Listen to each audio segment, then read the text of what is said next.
Imagine walking into a room full of strangers and feeling completely at ease. No awkward silences, no fumbling for words. Just effortless, engaging conversations flowing all around you. Sounds too good to be true? Well, stick around, because by the end of this episode, you'll have the tools to make this scenario your reality. Welcome to CEO's Library, the 1% bookshelf, where we distill game-changing insights from the world's best business and personal development books. I'm your host, and today we're diving deep into How to Talk to Anyone About Anything by James W. Williams. This book is a goldmine of practical strategies that can transform the way you communicate, whether you're networking at a high-stakes business event, trying to impress on a first date, or simply want to improve your day-to-day interactions. In the next 20 minutes, we'll unpack the secrets to mastering the art of conversation. You'll learn how to make unforgettable first impressions, read body language like a pro, and adapt your communication style to connect with anyone, anywhere. So, whether you're an aspiring leader, an entrepreneur, or just someone looking to boost your social skills, this episode is packed with actionable insights that you can start using today. Let's kick things off by talking about the power of first impressions. Have you ever judged someone within seconds of meeting them? Of course you have. We all do it. In fact, research shows that we form impressions of others in as little as 7 seconds. That's right. In the time it takes to say, "Nice to meet you," people have already started forming opinions about your competence, confidence, and likability. Now, before you start panicking about all the bad first impressions you might have made, here's the good news. You have more control over these snap judgments than you might think. Williams emphasizes that first impressions are not just about what you say, but how you say it and how you carry yourself. Let's break this down into actionable steps. First, pay attention to your body language. Stand tall with your shoulders back and your chin up. This posture not only makes you appear more confident, but can actually make you feel more confident too. It's a classic example of fake it till you make it. By adopting the body language of a confident person, you can actually boost your own self-assurance. Next, make eye contact. In Western cultures, maintaining appropriate eye contact is crucial for establishing trust and showing interest. But be careful not to overdo it. Constant, unblinking eye contact can come across as intense or even aggressive. A good rule of thumb is to maintain eye contact for about 60% of the conversation. Your smile is another powerful tool in your first impression arsenal. A genuine smile can light up your entire face and immediately make you more approachable. But here's the key. It needs to be genuine. A forced smile doesn't reach your eyes and can actually make you seem insincere. So, before you enter a social situation, take a moment to think of something that genuinely makes you happy. That positive emotion will translate into a warm, authentic smile. Now, let's talk about your handshake. Yes, it might seem old-fashioned, but in many professional settings, it's still the go-to greeting. A firm, but not bone-crushing handshake paired with eye contact and a smile can speak volumes about your confidence and professionalism. But what about your voice? Williams points out that your tone of voice accounts for about 38% of your message in face-to-face communication. That's a significant chunk. So speak clearly and at a moderate pace. If you tend to speak quickly when you're nervous, make a conscious effort to slow down. This not only makes you easier to understand, but also projects confidence. Lastly, don't underestimate the power of using someone's name. Dale Carnegie famously said that a person's name is to that person the sweetest and most important sound in any language. When you meet someone, make a point of using their name in the conversation. It shows that you're paying attention and helps to establish a personal connection. Now, let's put this all together with a real-world example. Imagine you're at a networking event for your industry. You spot the CEO of a company you've been dying to work with. Instead of hanging back and hoping they approach you, you decide to take the initiative. You walk over confidently, with good posture and a genuine smile. You make eye contact, extend your hand for a firm handshake, and say, "Hello, I'm John. It's a pleasure to meet you, Mike." You've just made a strong first impression in less than 10 seconds. But here's where many people falter. They nail the initial approach, but then freeze up, unsure of what to say next. This is where the next section of Williams' book comes in handy. Reading the room, or what I like to call the silent conversation. Can you really understand someone without them saying a word? According to Williams and backed by extensive research, the answer is a resounding yes. In fact, studies suggest that up to 93% of communication is nonverbal. That means that while you're worrying about what to say, your body is already having a full-blown conversation. Let's break down the components of nonverbal communication. First, we have body language. This includes posture, gestures, and facial expressions.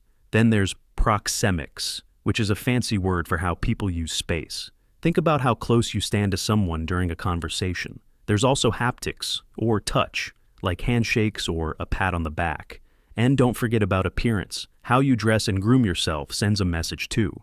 Now, why is all of this important? Because being able to read these nonverbal cues can give you invaluable insights into what someone is really thinking or feeling, regardless of what they're saying. It's like having a superpower in social situations. Let's start with body language.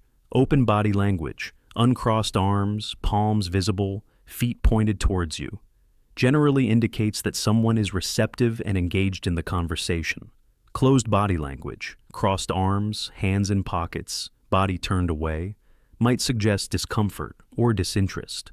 Facial expressions are another goldmine of information. A genuine smile, remember, reaches the eyes, creating those little crinkles we call crow's feet. A forced smile, on the other hand, is all mouth and no eyes. Pay attention to micro-expressions too.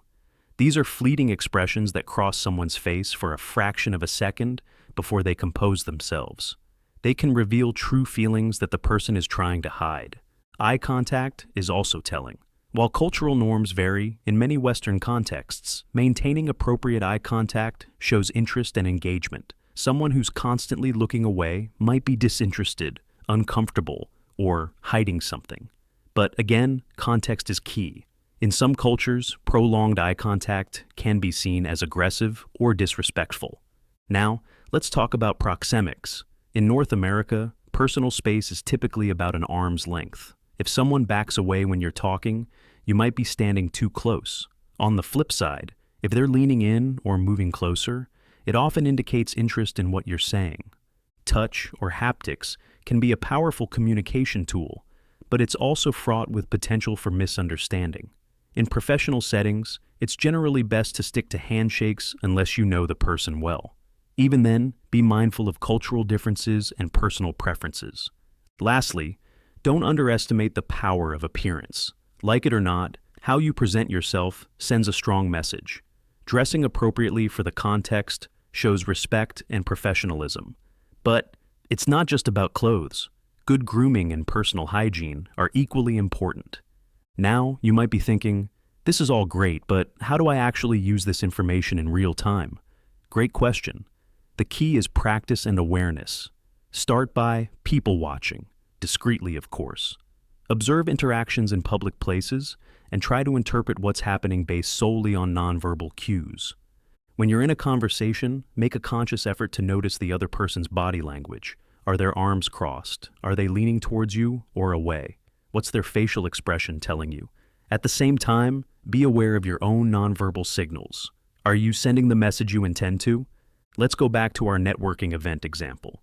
You've made your strong first impression on the CEO, and now you're chatting. You notice that while they're smiling and nodding, their body is slightly turned away, and they keep glancing at their watch. This might indicate that while they're being polite, they're also eager to move on. In this case, you might want to wrap up the conversation, thank them for their time, and perhaps suggest a follow-up meeting, if appropriate.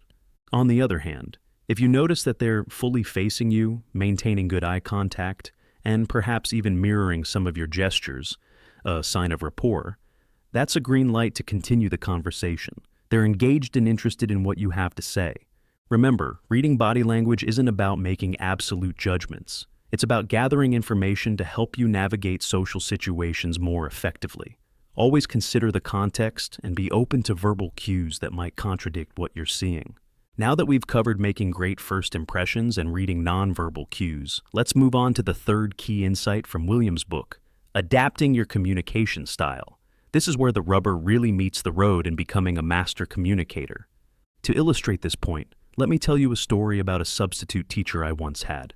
Mr. Johnson was brilliant. He had a PhD in physics and had worked at NASA. But on his first day, he lost control of the class within minutes. Why?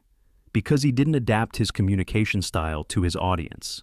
He launched into a complex lecture using technical jargon that went over most of our heads. The result? Chaos. By the end of the class, paper airplanes were flying, and Mr. Johnson looked utterly defeated. The moral of the story? Even the most knowledgeable person can fail to communicate effectively if they don't adapt their style to their audience. This is true whether you're teaching a class, giving a presentation at work, or just chatting at a party. So, how do we adapt our communication style? Williams suggests starting with careful observation. Remember all those nonverbal cues we talked about earlier? Use them to get a read on the person you're talking to. Are they energetic and animated, or more reserved? Do they speak quickly or slowly? Do they use a lot of gestures or remain relatively still? Once you've made these observations, the next step is to subtly mirror some of these behaviors. This technique, known as mirroring, helps to build rapport by making the other person feel that you're similar to them. But a word of caution. This needs to be done subtly. If it's too obvious, it can come across as mocking or insincere. Let's break this down into some specific strategies. 1. Pace and energy. If you're talking to someone who speaks slowly and deliberately, try to slow down your own speech. If they're more high energy, match that enthusiasm. This helps the other person feel more comfortable and in sync with you. 2. Language and jargon. Pay attention to the level of vocabulary and any specific terminology the other person uses. If they're using technical terms related to their field, and you're familiar with them, feel free to use them too. If they're using simpler language, do the same. The goal is to communicate clearly, not to impress with your vocabulary. 3. Communication style. Some people are more direct, while others prefer a more roundabout approach. Some love small talk, while others prefer to get straight to business. Try to pick up on these preferences and adjust accordingly. 4th, sense of humor. Humor can be a great way to build rapport, but it's also highly personal. Pay attention to what makes the other person laugh and try to tailor your humor accordingly. And remember, when in doubt, it's better to err on the side of caution with humor, especially in professional settings. 5. Personal space. As we discussed earlier, respect for personal space varies among individuals and cultures. Observe how close the other person stands or sits, and try to match that distance.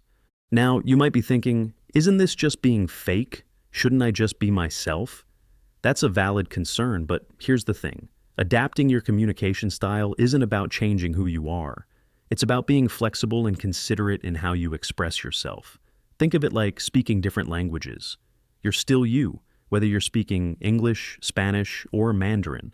You're just adapting to communicate more effectively. Let's go back to our networking event one last time. You've made a great first impression on the CEO, and you've been reading their nonverbal cues. Now you notice that they have a very direct communication style. They get straight to the point and don't seem interested in small talk.